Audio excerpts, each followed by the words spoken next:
ছোলা মুড়ি খেতে চান? তাহলে এখনই চলে আসেন আমার বাসায়। এই যে দেখেন, আজকে সন্ধ্যাবেলায় চাচিমার হাতের ছোলা মুড়ি খাবো বলে চলে আসছি। এখানে চাচিমা টমেটো, কাঁচা ঝাল, পেঁয়াজ এইগুলা দিয়ে, তারপরে এখানে স্পেশাল দিছিল আচারের তেল। এমন একটা টেস্টি মুড়ি মাখা হইলে কিন্তু আর কিচ্ছুই লাগে না, সন্ধ্যাবেলার আড্ডাটা একেবারে জমে ওঠে। তারপরেও এখানে সাথে আরও অনেক কিছুই ছিল। এখানে সাথে কিন্তু আরও একটা পিঠা ছিল। এই পিঠাটাকে আপনারা কে কি নামে চেনেন অবশ্যই কমেন্টে জানাবেন। আমার আঞ্চলিক ভাষায় তো পিঠাটাকে বলা হয় জামাই পিঠা। তো কি পিঠাটা দেখতে খুব লোভনীয় লাগছে, তাই না? সত্যিই অনেক মজা ছিল পিঠাটা। আর মুড়ি মাখার কথা তো তুলনাই হয় না, অনেক মজা ছিল। এই দেখেন, আমি ঘপ ঘপ করে সবার সাথে বসে কিন্তু নাস্তা করে নিচ্ছিলাম আর অনেক আড্ডা দিচ্ছিলাম। আজকের সন্ধ্যাটা কিন্তু আমার অনেক ভালো গেছে।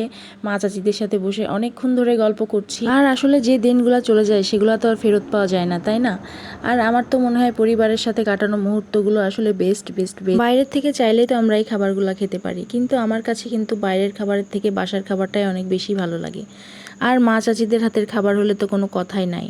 আর আমার আম্মুর কথা যদি বলি তাহলে বললে কম হয়ে যাবে। আমার আম্মুর হাতের রান্নার উপরে কোনো রান্নাই নেই।